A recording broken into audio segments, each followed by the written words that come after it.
మామూలుగా చూడండి, ఎవరైనా నడుచుకుంటూ వస్తే వాళ్ళని గ్రీట్ చేసే విధానం వేరే ఉంటుంది. హ్మ్. కారులో వస్తే వాళ్ళని గ్రీట్ చేసే విధానం వేరే ఉంటుంది.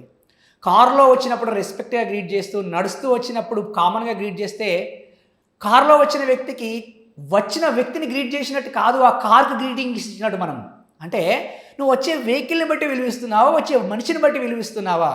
ఈ విషయాన్ని ఎదుటి వ్యక్తిని మనం ఎప్పుడూ కూడా ఒక మనిషిలా ట్రీట్ చేస్తూ, తను కూడా నాలాంటి ఒక మనిషే అనే ఆలోచన భావంతో నువ్వు ఎప్పుడైతే నీ మైండ్ సెట్‌లో నువ్వు ఫిక్స్ అయిపోతూ ఉంటావో, అప్పుడు అద్భుతంగా నువ్వు తనతో ఇంటరాక్ట్ అవ్వడానికి ఆస్కారం ఏర్పడుతుంది. అప్పుడు మాత్రమే నీ యొక్క వ్యక్తిత్వానికి అద్భుతమైన విలువ కలగడానికి ఆస్కారం ఏర్పడుతుంది.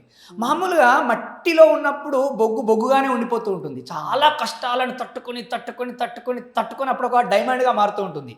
ఈ మాటలు కూడా అలానే ఉంటాయి. ఎలా అంటే మాట్లాడుతున్న క్రమంలో వాటిని మార్చుకోకపోతే, ఆ ప్రాసని చేంజ్ చేసుకోకపోతే మనం జీవితంలో చాలా కోల్పోవడానికి ఆస్కారం ఏర్పడుతూ ఉంటుంది.